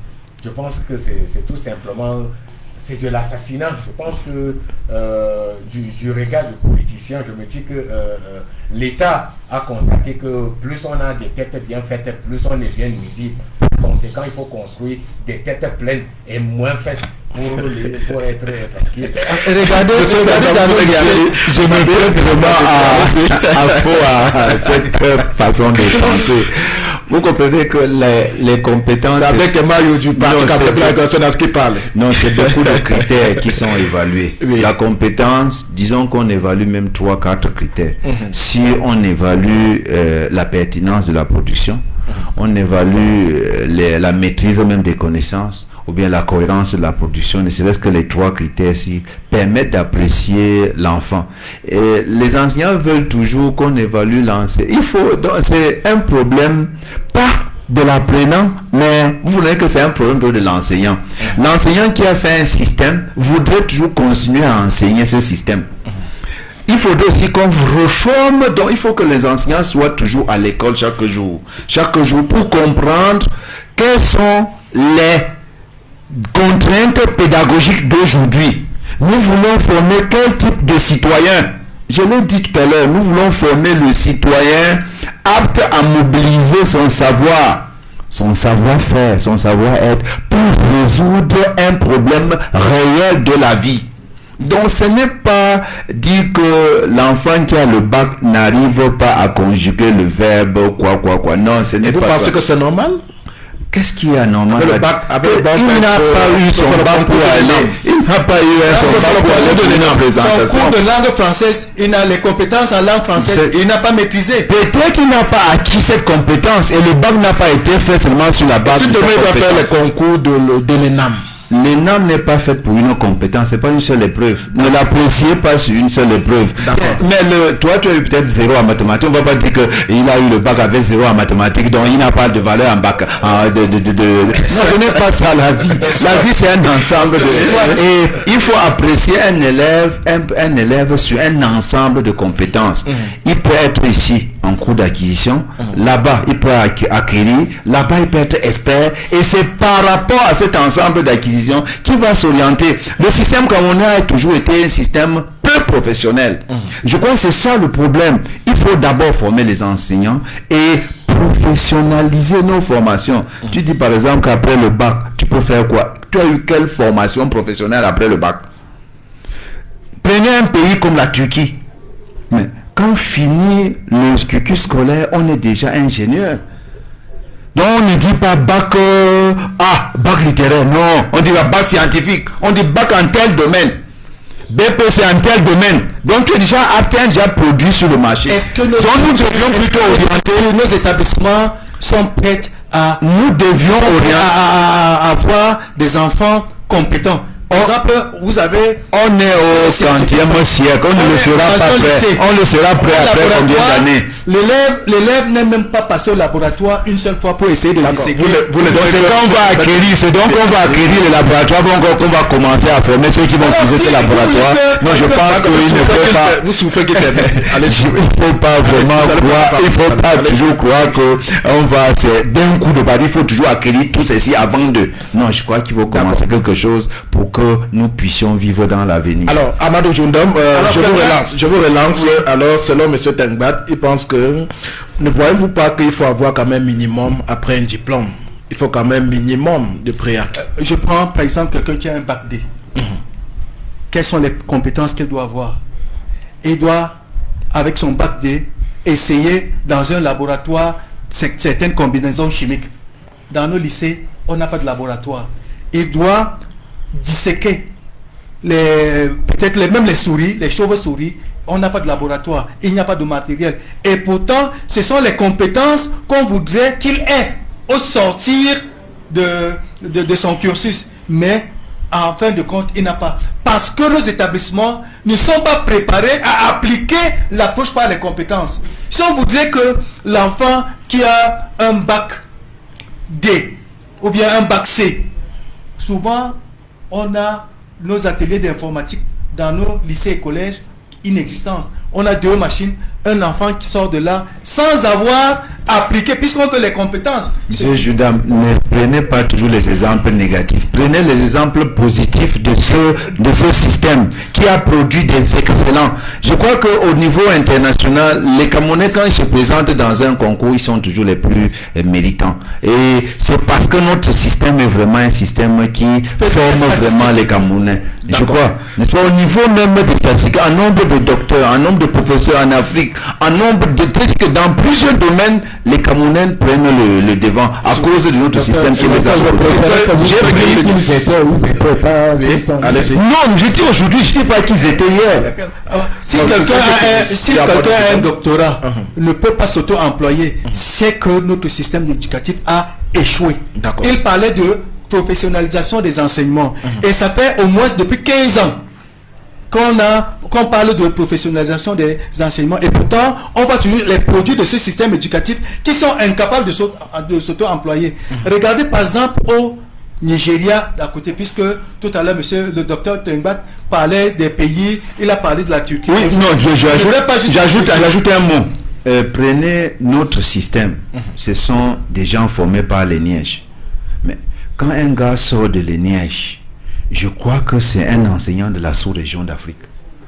entre un Camerounais qui enseigne au Gabon et un Gabonais qui est sorti Ça, de c'est l'école un gabonais. établissement professionnel déjà. C'est donc pour vous montrer que la professionnalisation dans le domaine de compétences, et c'est le système qu'on a mis dans Ça- les écoles, qui forme des Camerounais les plus Ça- compétents. Il n'y a même pas match. Ça, c'est Nous déjà- sommes- c'est nous déjà sortons dans des au écoles. niveau- Non, ça, c'est au ne niveau prenez de- pas un diplôme généraliste pour dire que c'est la... Donc c'est la confusion Nous que sommes vous partis faites dans entre un baccalauréat. de cas. On a pris un baccalauréat. Donc, Nous sommes pas partis. l'exemple que je vous prends là, si vous prenez un idole camerounais, je dis dans le monde entier, au Cuba, en Amérique, en Afrique, en Asie, il n'y a pas match. Un idole camerounais est en train de dominer les pays comme l'Afrique du Sud, pays comme l'Arabie Saoudite. Donc vous voyez comme Là, c'est le système camerounais on forme- était dans une étude de cas. le système camerounais Le cas ici, forme c'était un bachelier. des éléments les plus pourtant, on nous a compétents. dit que Je le- ne fais pas la confusion entre un diplôme de général. Tu disais, quand tu as le bac, tu vas faire quoi? Il n'y a pas cette question à se poser. Il y a cette question à se poser. Le baccalauréat n'est pas un diplôme professionnel. Donc, on avait son- on est en train d'orienter, on est en train d'orienter pour que Non. notre système soit plus facile. Non, On est en train de dans créer notre les système- lycées. Voilà. On est en train de créer les lycées à je de créer. Oui, Je vous vous en prie. terminez par où, sortez par là. Tous les jours, Nalova Yonga, même avant elle, on nous parlait déjà de la professionnalisation au niveau du secondaire. On disait qu'un enfant, même avec son CEP, pouvait faire quelque chose avec l'APC. D'accord. Mais voilà qu'on a des docteurs qui ne peuvent rien faire. Et pourtant, au Nigeria voisin, vous voyez un docteur qui crée une plantation, un docteur qui crée une entreprise. Ici, c'est pas le cas. D'accord. Parce que il n'y a même pas des incubateurs dans nos lycées. Pour le faire, je ne suis pas totalement... je ne rejette pas totalement l'APC. Mais c'est la faisabilité. On a mis les charrues avant les bœufs. D'accord. Avec les effectifs que nous avons, on ne peut pas On va appliquer le l'APC. mettre comme M. Judas. Ça sera là. Vous souffrez. Ça Quand sera est-ce qu'on pas sera ça. possible? Non, oui, je peux Vous souffrez, répondre. vous souffrez. On va le mettre lorsque on ne va pas prendre 2000 milliards pour organiser une canne. Si on prenait ces 2000 milliards, D'accord, on injectait on dans va arriver l'éducation, sur les pistes. on allait Sur avoir les des solutions tout à professionnels. l'heure. Abdel Kemayo, vous allez prendre la parole là. Je vous ai laissé tout à l'heure. Oui, je vais d'abord dire que j'aurais souhaité me retrouver encore dans une salle de classe et de voir maintenant comment Dr. Timbet compose ses épreuves, parce que j'ai eu à goûter à ces épreuves il y a de cela plus de 15 ans.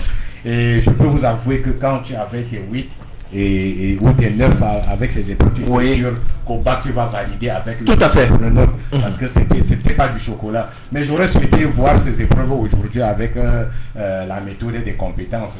Je pense que avec mes petits efforts, je pourrais avoir plus de 20 sur 20. Pour revenir sur le système, je pense que le problème, ce n'est pas le rejet total du système. Non. Le problème est que le Cameroun met toujours les charrures avant les bœufs. Il est hors de question, parce que l'APC, c'est un système qui prend tellement du temps. Ça prend tellement d'énergie. Et lorsque vous avez des effectifs pléthoriques, on vous demande de toucher chaque enfant. On vous dit que tous les enfants sont soumis aux mêmes enseignements. Et il est hors de question qu'un autre échoue. Parce que aujourd'hui, la responsabilité de l'enseignant est plus engagée dans l'échec scolaire que la responsabilité de l'élève lui-même. Ça veut dire qu'avec même ce système, c'est l'enseignant qui est au centre des apprentissages et non plus l'apprenant. Alors qu'en réalité, dans l'ancien système, c'est l'apprenant qui était plus responsable de ses performances. Aujourd'hui, lorsqu'un enfant échoue, c'est plutôt l'enseignant qu'on incrimine. Voilà pourquoi on essaie de tout mettre en œuvre, on essaie de mettre tous les mécanismes. Je vous dis que quand je vois ne serait-ce que les documents d'aujourd'hui, le manuel scolaire, ça me fait un peu de la peine de constater qu'un exercice qui était exercice d'application dans le livre de Siam d'hier devient l'exercice d'approfondissement dans le livre de les compétents aujourd'hui. Ça me fait un peu de mal. C'est-à-dire ce que hier était un simple exercice d'application, on lit le cours, on applique. Aujourd'hui, c'est devenu un exercice d'approfondissement. C'est-à-dire qu'on a tellement dilué les choses que l'enfant au sorti, nous qui avions un peu fait les séries scientifiques, lorsque je prends un enfant, ça fait 15 ans que j'ai quitté la classe de terminale, mais lorsque j'essaie de faire du Georgien, un élève de terminale, c'est aujourd'hui, il me fait un peu pitié. Je me dis, et après il a son bac, et curieusement, avec mention, je me demande, mais qu'est-ce qui est devenu même ce bac-là? Qu'est-ce qui est devenu le bac-là aujourd'hui? Donc, il ne faut pas s'arrimer à la donne mondiale juste parce qu'il faut s'arrimer. Est-ce que nous avons les potentialités, nous avons la capacité de nous arrimer? Je pense que non. Nous n'en avons pas encore. D'accord. Alors, Monsieur Tengbet, parlons déjà des solutions. Voilà les faits qui sont dits. Qu'allons-nous faire pour que dorénavant le diplôme soit équivalent à ce qu'on a en tête? Des têtes pleines et non des têtes bien. Des têtes bien faites et non des têtes. Vous comprenez que c'est selon ce que les Camerounais veulent, c'est la professionnalisation. Donc il faudrait spécifier les filières dès la sortie du primaire. Donc il y aura ça se fait dans les enseignements techniques. Ça se fait déjà dans les enseignements techniques. On est en train de multiplier les filières là-bas pour que les enfants soient. Ça se fait aussi dans le ministère de la formation professionnelle avec les SA, SM. Oui. Donc nous devons professionnaliser nos enseignements. Nous devons également former les formateurs. C'est ça aussi le problème de notre pays, pour qu'ils puissent s'approprier des outils, n'est-ce pas, qu'ils doivent mettre à la disposition des apprenants. Et M. Junam disait, là on se rejoint quand même, il faudrait investir dans le domaine de l'éducation. Il faudrait que l'enseignant soit aujourd'hui un paria de la société. Je me rappelle que lorsque on était au lycée de Jinka, les enseignants discutaient pour garer. Aujourd'hui, il n'y a plus ce problème. Ce problème n'existe plus. C'est comme si l'enseignant il n'est plus le modèle même de la société, de par son habillement, de par son niveau social. Il faut redonner le blason à l'enseignant au niveau un peu de son revenu. Donc, c'est investir dans les structures. Investir dans les structures. Nous devons équiper les écoles. On parle de la digitalisation. Combien d'établissements ont des centres informatiques? On parle de la professionnalisation. Combien d'établissements ont des laboratoires techniques? Combien d'établissements ont des champs d'expérimentation? Combien d'élèves partent en formation professionnelle? Donc il faudrait qu'on investisse dans l'enseignement que d'investir dans d'autres domaines qui sont très très peu utiles. Donc le tiers monde doit revenir, parce que pour que l'Afrique puisse décoller, je crois qu'il faut former les jeunes de demain. Dans ce sens, est-ce qu'on doit rejeter totalement l'enseignement secondaire? Parce qu'au niveau du technique, au niveau de l'enseignement technique, on voit les choses qui se professionnalisent. Non, on ne peut pas. Chaque chose a sa place dans la vie. Chaque chose la vie est tellement diversifiée. Je voulais parler de l'enseignement général. L'enseignement général dans un domaine particulier. Je prends un exemple. Quand je faisais 5e année, j'étais appelé à faire le stage à la Maïtu. La Maïtu est chargée des lotissements des terrains. C'est-à-dire que lorsque la Maïtu arrive dans une ville comme Bafoussam, ça part chercher un terrain vide qu'on achète soit à l'État, soit aux populations. On viabilise, on met les structures, l'eau, l'électricité, les canalisations, puis on commence à vendre les lotissements. Vous savez que quelle part une structure comme celle-là, une structure technique, quelle part revient aux scientifiques? Presque peut-être 30%. Le reste, c'est le marketing. Le reste, c'est la politique. Le reste, c'est le droit juridique. Le reste, c'est le service technique chargé de... Vous comprenez, donc dans la vie, ne pensez pas que c'est seulement les scientifiques qui font la vie. Combien il y a parmi nous les scientifiques? Dans la vie courante, les scientifiques occupent quelle proportion?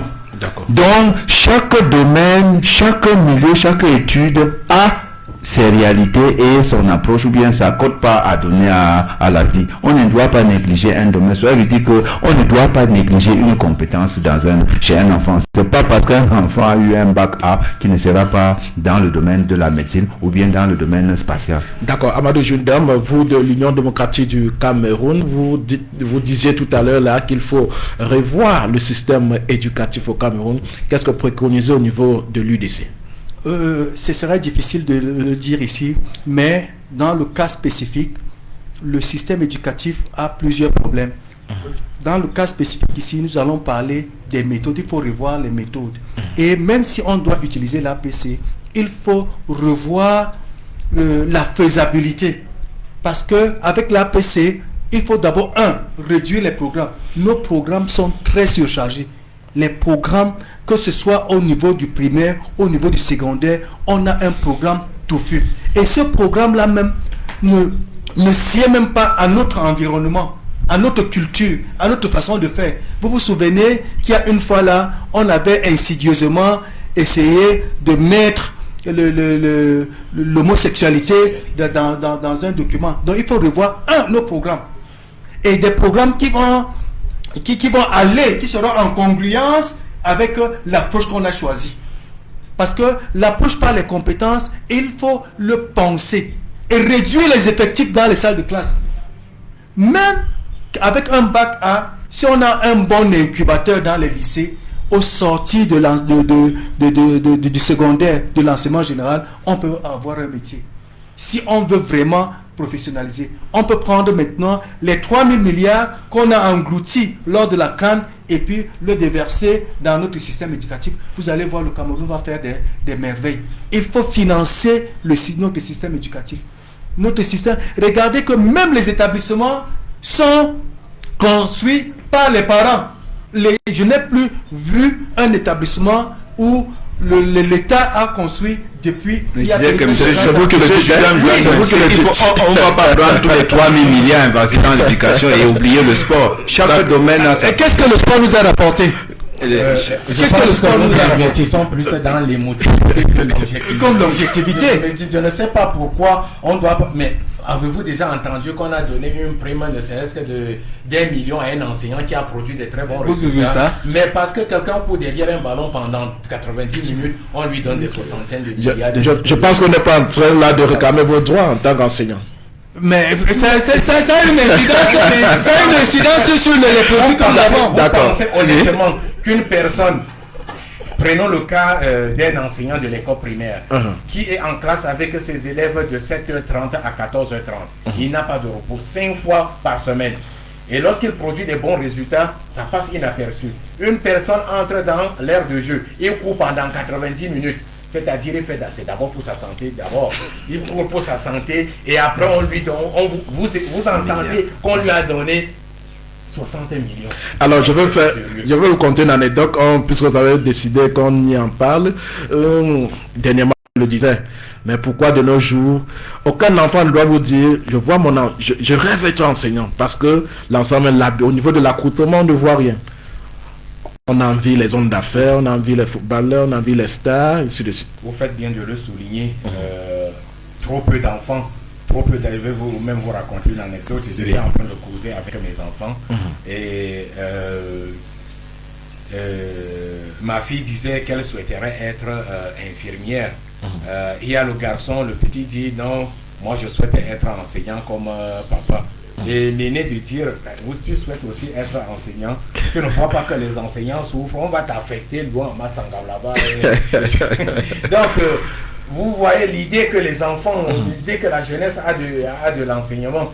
Donc, je pense que si le PCRM arrive au pouvoir, et cela dès 2025, puisque c'est notre objectif, il faudra, nous allons procéder une refonte totale de l'enseignement, du système éducatif et remettre l'enseignant à sa place, parce que je pense qu'on ne refuse pas, comme venait de dire M. Tembet, le sport n'est pas à exclure, mais je ne pense pas qu'un sportif devrait être mis au devant de la scène, si bien que les enfants d'aujourd'hui ne rêvent pas.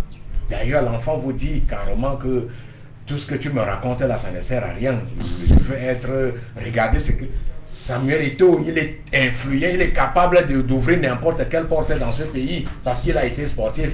Mais regardez, je ne sais pas si pour nous qui connaissons peut-être la valeur de mon copanéliste qui est à ma gauche, je ne sais pas s'il peut ouvrir le quart de ce que Samuel Eto'o peut faire. C'est vous qui pensez. Non, c'est un fait. Vous êtes à la boule de cristal? Oui.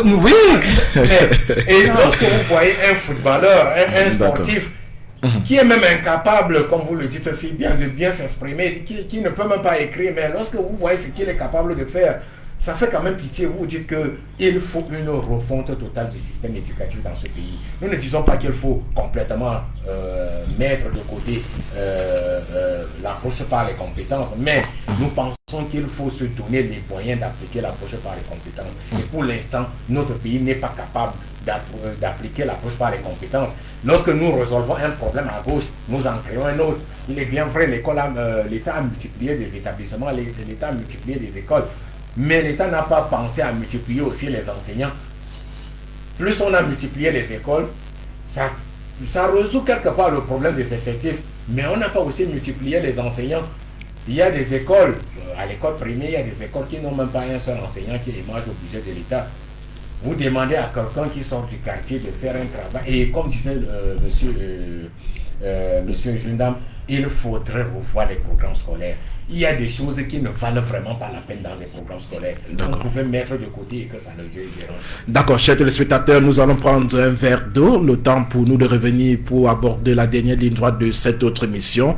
Question peut-être déjà que les invités essayent de donner leur mot de fin en sortant avec une actualité qui aurait retenu leur attention durant cette semaine. Mesdames, messieurs, prenons ce verre d'eau et on clôture l'émission dans la beauté.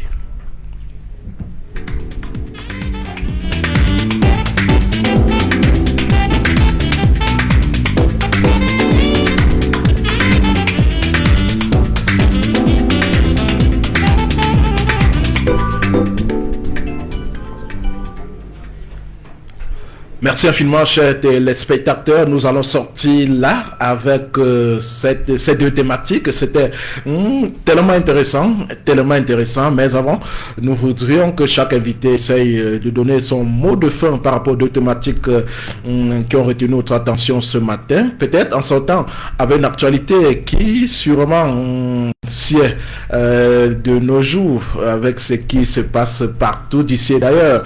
Alors, je vais commencer avec le docteur Tembet. Qu'est-ce qu'on peut retenir au sortir de ces deux thématiques? Mais avant, dites-nous ce qui aurait retenu votre attention et que peut-être Grand Angle, l'émission d'aujourd'hui, n'a pas bien voulu mettre cela sur le plateau.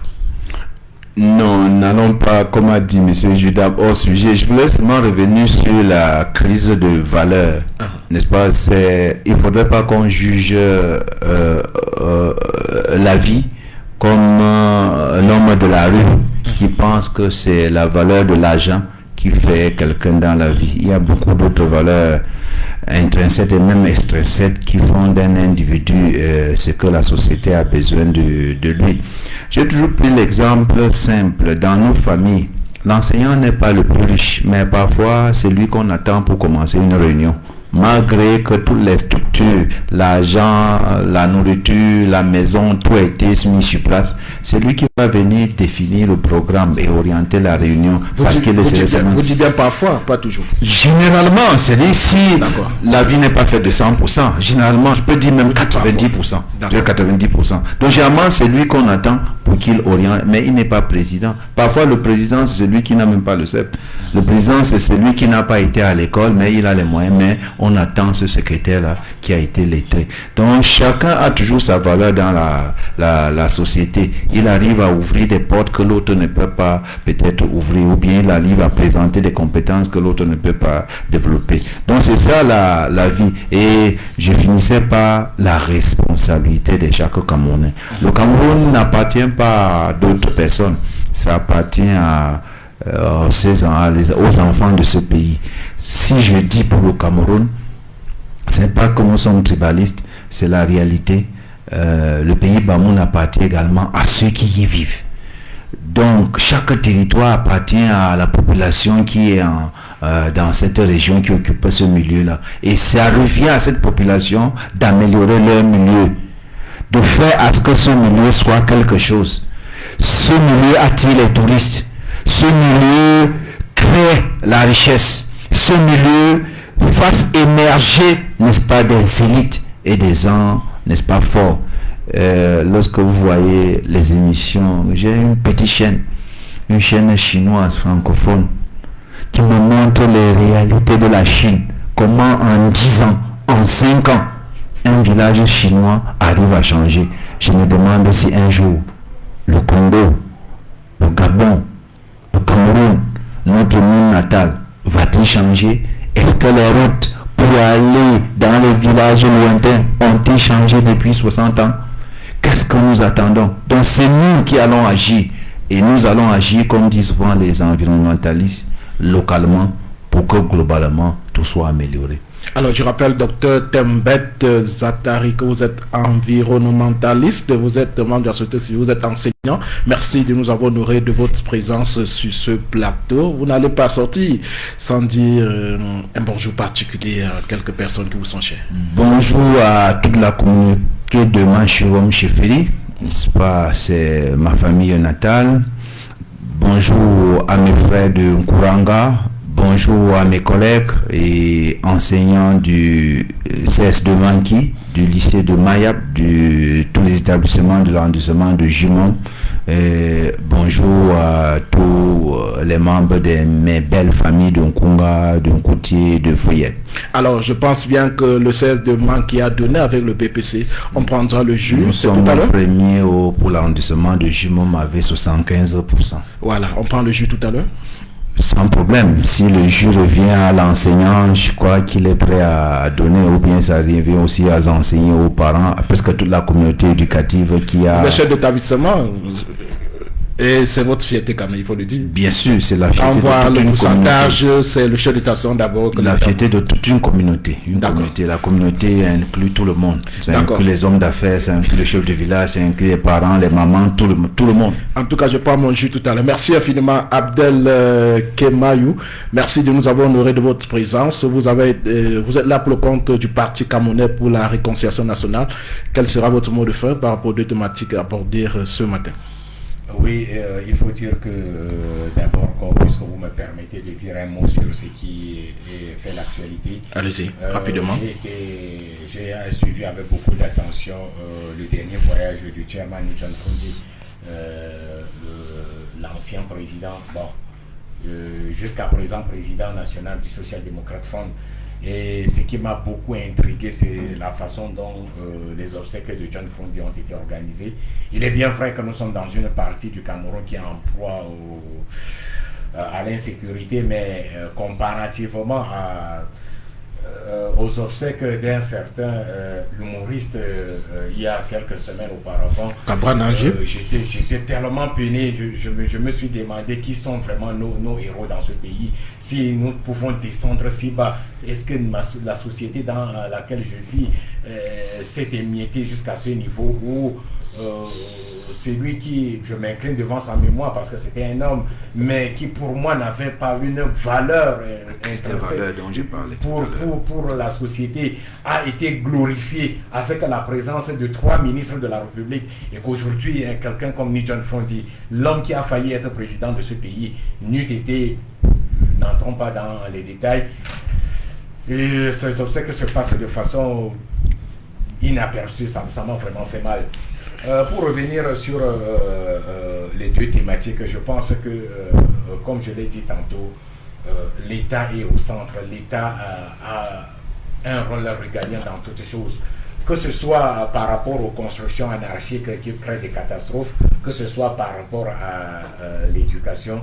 Je pense que si l'État prenait sa responsabilité, j'ai dit si l'État prenait parce qu'il n'est plus capable de prendre maintenant, parce que c'est presque fini. On est plus à la fin qu'au début. Et je me dis que ceux qui seront appelés à gouverner ce pays demain, les gouvernants de ce pays demain devraient prendre leurs responsabilités et refondre une société responsable qui puisse être capable de garantir le minimum aux habitants de cette société et la sécurité. Alors, vous allez dire toutes nos civilités à l'honorable Cabral Libye, le président de votre parti. Ah oui, je sortirai par là et souhaiter tout le meilleur au président national du PCRN, au coordonnateur départemental, M. Aboubakar Djikam, et à tous ceux qui œuvrent jour et nuit pour que le Cameroun retrouve le chemin de la prospérité. Je ne vais pas citer les gens nommément au risque d'en oublier. D'accord. Merci. On rappelle que les obsèques du chairman ont été décrétées officiellement par le président de la République. Ça prouve déjà que c'est une personnalité de la République. Ça, c'est un titre de rappel. Alors, Amadou Jundam, on sort par vous là. Rappelons que vous êtes là pour le compte de l'Union démocratique du Cameroun. C'est toujours avec un plaisir de vous avoir sur notre plateau. Quel sera votre mot de fin par rapport aux deux thématiques abordées ce matin? Par rapport aux deux thématiques, je vais insister sur le système éducatif camerounais, parce que l'éducation, si vous voulez tuer un pays, tuer son éducation. Si vous tuez son éducation, c'est que vous avez tout tuer. Alors, si on veut avoir une bonne politique de l'habitat, un bon code de construction, une charte de l'habitat, il faut passer par le système éducatif. Et pour cela, en 2025, nous allons revenir sur ce que le docteur Damou Damdjoua, président national pour l'éternité de l'UDC, avait voulu, la nouvelle éthique de l'éducation et de l'éducateur.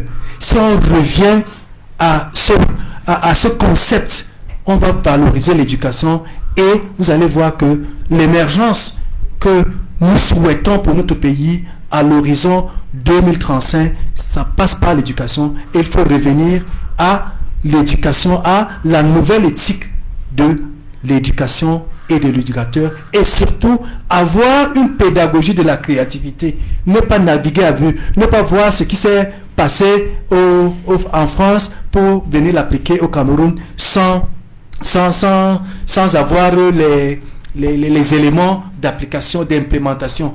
Voilà ce que je pouvais dire.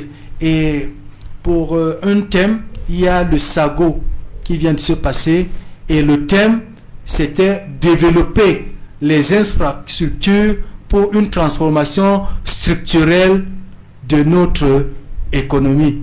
Est-ce que les infrastructures que nous avons au Cameroun actuellement depuis 40 ans peuvent nous pousser à transformer notre économie? Je dis non. C'est pourquoi nous voulons attirer l'attention des uns et des autres de s'inscrire sur les listes électorales afin d'avoir une nouvelle vision de notre Cameroun. C'est avec nous, tout le monde. C'est parce que le Cameroun, c'est par nous et pour nous tous. Alors vous allez donner nos civilités à l'honorable Toumaïn Damdjoua, président de votre parti. Tout à fait, elle aura toutes ses civilités. Est-ce qu'on peut compter sur l'UDC en 2025 pour changer le Cameroun? Effectivement, chaque parti politique cherche à conquérir et à conserver le pouvoir. D'accord, merci. Merci, chers téléspectateurs. Nous arrivons au thème de notre émission Grand Angle ce dimanche 30 juillet de l'an de grâce 2023. Merci à tous ceux qui nous ont regardés. Nous n'avons pas eu la chance, le temps même de lire les messages qui nous sont parvenus. Merci beaucoup de nous regarder. C'est toujours avec un réel plaisir de nous savoir. Merci. Nous étions nombreux là. De l'autre côté, il y avait Dr Tembet Zakari, il est environnementaliste. Il était là pour il est membre de la société civile. Nous avons eu Ahmed Kemayou pour le Parti camerounais pour la réconciliation nationale. Nous avons de l'autre côté Amadou Judom qui intervenait pour l'Union démocratique du Cameroun. Merci encore à tous et à chacun. Merci au PDG, président directeur général du groupe Univers Social Info pour tous les efforts. Merci aussi à la technique d'avoir réalisé cette autre édition. Rendez-vous si peut-être à Dieu, chers téléspectateurs, dimanche prochain, même heure, même chaîne. Bon dimanche et à dimanche.